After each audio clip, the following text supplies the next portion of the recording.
Entitled, possibly narcissistic. Parents and entitled brother have me drained. I, 26F, am struggling with my extremely entitled, possibly narcissistic, parents, 44F48M, and my brother Kai, 21M, who is just as entitled as they are. They expect my husband, Liam, 27M, and me to comply with their every request or expectation, regardless of the impact on us. They shame us for just about everything, while Kai consistently gets a free pass, no matter his actions or lack thereof. For context, my parents' relationship began when my mom was 16 and my dad was 21. During my childhood, my mom, dad, and I lived with her parents. Liam moved in with us in 2019, shortly after we began dating. We married in 2022 and currently have 3 children.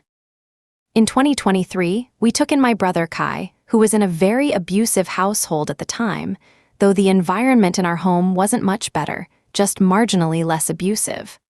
After moving to a new house, Kai was supposed to live in a camper we have, but that arrangement changed. Recently, I suggested to my mom that she should pursue therapy. She agreed, but said her work schedule left her no time for it. When I began therapy, I depended on either my mom, dad, or my papa, who lives about 500 feet away on the same property, for transportation, usually my dad. However, Papa has worsening emphysema and regularly experiences severe breathing issues, so I avoid bothering him. My mother is a breast cancer survivor and now often has pain in her arms and legs, making driving unsafe for her as well. My husband cannot leave work every week to take me. As he works full-time, we pay all the bills, care for 3 children, and rely on his income. My father outright refuses therapy, saying it's for crazy people. I am unable to drive due to medical reasons. For a while, my dad reluctantly took me to therapy, but eventually began refusing, dismissing it, and saying he wasn't taking me if it was that therapy bull. As a result, I haven't attended therapy in months, though I still see a provider for medication related to my diagnoses. My mom is emotionally abusive, using manipulation, control, threats, coercion, whatever it takes to get her way. My dad's abuse is both emotional and physical. He often puts his hands on people, yells aggressively, bullies, and otherwise creates a frightening environment. Therapy helped me recognize that what I experienced growing up was, in fact, abuse, something I hadn't realized before, as those around me often suffered worse. Nevertheless, I've come to accept that I do have trauma and that their behavior, intentional or not, is inexcusable. My father, in particular, has always struggled with severe anger management, leading to frequent and intense emotional outbursts as well as occasional physical aggression. While he rarely physically assaulted anyone other than forceful spankings and once beating me with a belt as a child, the emotional impact was significant. His tone during his rages was the most aggressive, scary, angry thing I've ever encountered, and it instilled genuine fear in our household. One of my earliest memories, around age 5, involved my father pressing my mother against a wall and placing his hand around her throat during an argument over something so small that I witnessed firsthand. In another example that I don't remember, was just told by my mom and dad had been in an argument a couple days prior. My Peppa, father's dad, showed up to the house. My dad told my mom he was taking me out to play. My mom quickly noticed us missing. My father left with me to his parents' house, and my mother was refused entry and had to call the police for my return. Despite such volatility and constant fights, my parents always reconciled.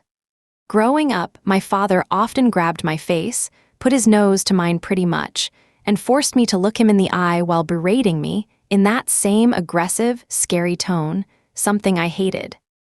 I would try to look in opposite directions, but he wouldn't finish until I looked him in the eye. I can't focus on what someone is saying if forced to maintain eye contact.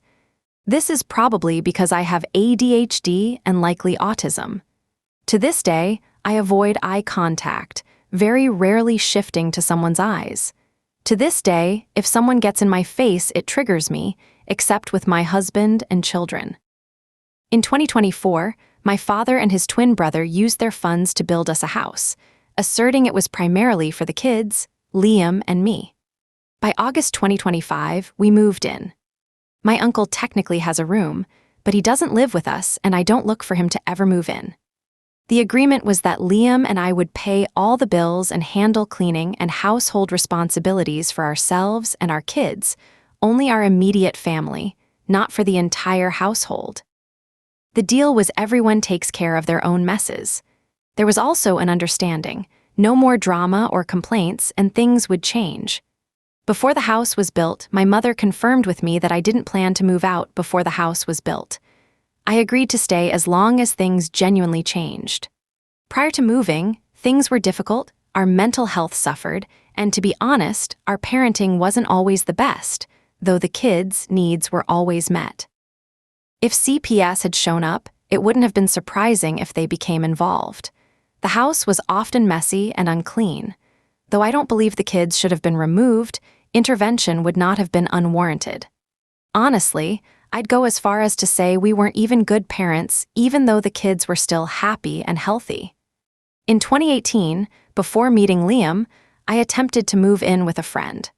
My mom continued trying to control me even after I turned 18. During one argument, she showed up at my friend's house and demanded my phone. I called my papa, who paid my phone bill, a responsibility he took over when my ma passed, and he told me I could keep it, but advised I come home and stop arguing. I tried to leave again in 2021 after my first child was born, my daughter, and in 2023 as well, for my family's well-being. Both times, my mom manipulated me into staying, saying we wouldn't make it on our own, our relationship wouldn't last, or threatened to involve CPS. She has always found ways to control me. Only recently have I come to recognize and resist it. After moving into the new house, things were tolerable briefly, but soon the old patterns resurfaced. Endless complaints about messes, not caused by us, dirty dishes, and other issues beyond our responsibility. We already clean daily, handle the laundry, and care for our kids and ourselves, but nothing is ever enough for them. In a recent confrontation, my father triggered me repeatedly. After I asked him to stop, he escalated, I got attitude with him, then he started using his aggressive, scary tone. For the first time ever, after all the trauma I endured, I lost my composure and threw what I was holding at him. In response, he grabbed me, threw me on my bed, placed his hand around the back of my neck, and banged my head against the bed a few times. This episode occurred in front of my children and triggered a manic panic attack in me. I sought refuge in the camper with Kai and asked him to sleep on the couch from now on so I would feel safer, since we pay the bills and the house was ours, too. Afterward, I called Liam at work. We realized we needed to move out after that. My father never wanted Kai living with us in the first place and often complained about his laziness and him being a freeloader, which I have to admit is accurate. My mom, however, always convinced him to let Kai stay no matter what. The understanding was made that my dad said that Kai would do his own, and my parents' dishes and laundry, and care for my mom's dog, which she shouldn't have gotten, given her schedule and lack of care for the animal. Kai, however, refuses to work, pay bills, or contribute meaningfully. He rarely does the chores agreed upon, and even when he does, it's half-assed. He keeps my mom's dog crated all day, only taking her outside like once a day, and lets her run loose outside. My mom's wishes are that she's taken out on a leash. I've witnessed her in the road many times because of this, and because she's untrained, she won't listen to me when I do catch her in the road. She has nearly been hit by cars several times now. Kai occasionally watches my kids when I have appointments, but otherwise, most of the time he sleeps, is on call with someone, or is live on TikTok. He has repeatedly crossed boundaries, such as shutting off the internet or recently cutting the breaker during a disagreement. I now keep the router in my room. Another persistent issue. My parents are loud when returning home at night, despite our repeated requests for quiet so our kids can sleep. As a result, Our kids are often woken up and can't maintain a healthy sleep routine. Liam works a blue-collar job with early morning hours, and we try our best to establish boundaries so he can rest. Still, my parents or Kai will wake him for trivial reasons at any hour, disregarding our privacy and even. Drop your verdict in the comments. Wait, what?